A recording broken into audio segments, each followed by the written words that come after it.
നമസ്തേ, പ്രീതാസ് ഗലറിലേക്ക് സ്വാഗതം. എല്ലാവരും സുഖമായിരിക്കുന്നു വിശ്വസിക്കുന്നു. ഇന്ന് നമ്മളിവിടെ ഉണ്ടാക്കാൻ പോകുന്നത് പഴവും ഓട്സും വെച്ചിട്ട് വളരെ ഹെൽത്തിയും ടേസ്റ്റിയും ആയിട്ടുള്ളൊരു സ്നാക്കാണ്. പെട്ടെന്ന് ഉണ്ടാക്കാൻ പറ്റുന്ന സ്നാക്ക് കൂടിയാണ്. ഹെൽത്തി എന്ന് പറയാൻ കാരണം ഇത് നമ്മൾ എണ്ണയിലൊന്നും മുക്കി പൊരിക്കണില്ല, ആവിയിൽ വേവിച്ചെടുക്കുന്ന സ്നാക്കാണ്.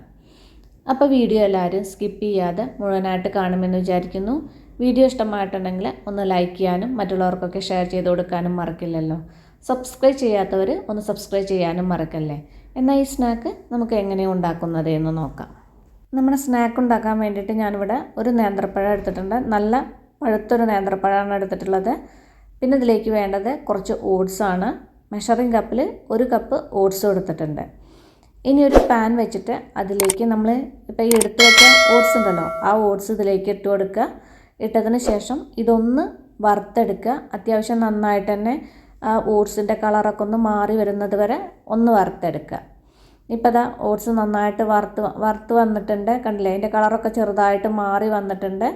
ഇനി നമുക്കിതൊരു പ്ലേറ്റിലേക്ക് മാറ്റാം. ഇതിൽ തന്നെ വെച്ച് കഴിഞ്ഞാൽ അത് കരിഞ്ഞു പോവുകയുള്ളൂ. ഈ സെയിം പാനിൽ തന്നെ ഞാൻ കുറച്ച് കാഷ്നട്ടും റൈസിൻസും കുറച്ച് നെയ്യിൽ വറുത്തെടുത്തിരുന്നു. വറുക്കാതെയും നമുക്കിതിലേക്ക് ചേർക്കാം. വറുത്താൽ ഒന്നുകൂടി ടേസ്റ്റ് ആവും, അതുകൊണ്ട് ഞാനൊന്ന് വറുത്തെടുത്തു എന്നേ ഉള്ളൂ. ഇനി ഇതിലേക്കൊരു 1/2 കപ്പ് ശർക്കരയുടെ പൊടിയും 1/2 കപ്പ് വെള്ളവും കൂടി ഒഴിച്ചിട്ട് നന്നായിട്ടൊന്ന് ഉരുക്കിയെടുക്കുക. ശർക്കരയുടെ പൊടി ഉരുകാൻ ഒരുപാട് നേരമൊന്നും വേണ്ട. പിന്നെ ഇത് വല്ലാതെ കുറുക്കണ്ടെന്ന് ആവശ്യമില്ല. ഇതുപോലെ നന്നായിട്ട് ഉരുകി വരുന്നത് വരെ മതി. ഇനി നമുക്ക് ഇപ്പം നന്നായിട്ട് ഉരുകി വന്നിട്ടുണ്ട്. ഇനി സ്റ്റവ് ഓഫ് ചെയ്തിട്ട് ഇതൊന്ന് തണുക്കാൻ വയ്ക്കാം. ഇനി മിക്സിയുടെ ഒരു ചെറിയ ജാർ എടുത്തിട്ട് അതിലേക്ക് നമ്മൾ നേരത്തെ വറുത്ത് വെച്ച ഓട്സ് ഉണ്ടല്ലോ, അത് നന്നായിട്ട് തണുത്തിട്ടുണ്ട്. ഇതുപോലെ തണുത്തതിന് ശേഷം ഇതിലേക്ക് ഇട്ടിട്ട് ഒന്ന് പൊടിച്ചെടുക്കുക.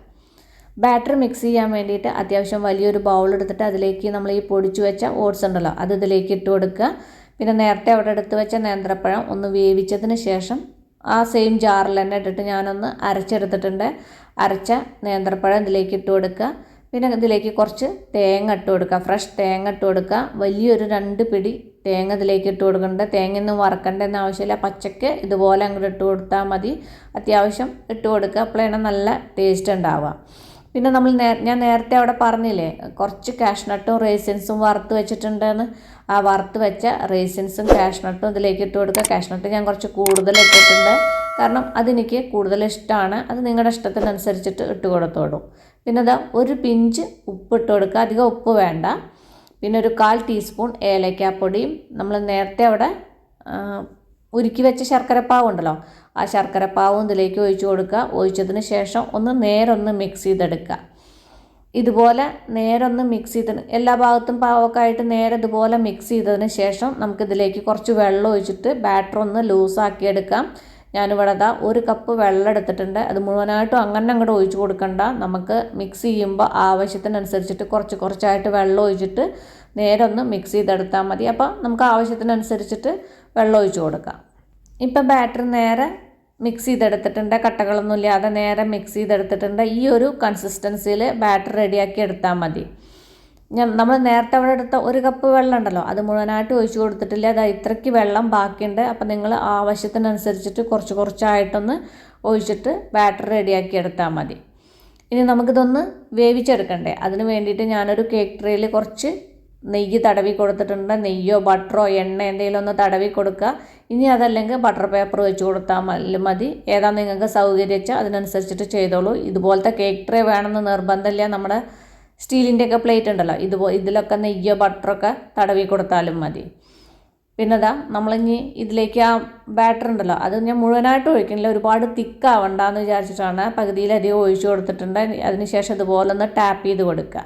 പിന്നെ അത് വേവിച്ചെടുക്കാൻ വേണ്ടിയിട്ട് ഇഡ്ഡലി പാത്രത്തിൽ കുറച്ച് വെള്ളം വെച്ചിട്ടുണ്ട്. ഇനി നമ്മുടെ ആ സ്റ്റീമർ ഇതിലേക്ക് വെക്കുക. അതിനുശേഷം ഈ ട്രേ ഇതിലേക്ക് വെച്ചിട്ട് അടച്ച് വെച്ചിട്ട് 10-15 മിനിറ്റ് നേരം കുക്ക് ചെയ്താൽ മതി. ഇതിനധികം വേവൊന്നുമില്ല. ഇപ്പോൾ ഞാൻ ഇഡ്ഡലി പാത്രത്തിൽ നിന്ന് എടുത്തതിന് ശേഷം ഇത് നന്നായിട്ടൊന്ന് തണുത്തിട്ടുണ്ട്. ഇതുപോലെ ഒന്ന് തണുക്കുന്നത് വരെ ഒന്ന് വെയിറ്റ് ചെയ്യണം. സൈഡിൽ നിന്നൊക്കെ കണ്ടില്ലേ നെയ്യ് ഉണ്ടാവുകൊണ്ട് അത് വിട്ട് പോരുന്നുണ്ട്. ഇനി നമുക്കിതൊരു പ്ലേറ്റിലേക്ക് മാറ്റാം. അതിനുശേഷം നമുക്ക് ബാക്കിയുള്ള മാവും കൂടി ഇതുപോലെ ഒന്ന് ഉണ്ടാക്കിയെടുക്കാം.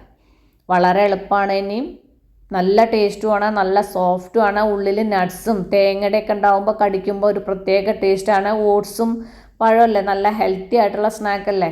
എല്ലാവരും ഒന്ന് ട്രൈ ചെയ്ത് നോക്കൂ. ട്രൈ ചെയ്ത് നോക്കിയിട്ട് ഫീഡ്ബാക്കൊക്കെ എന്നെ അറിയിക്കാൻ മറക്കല്ലേ.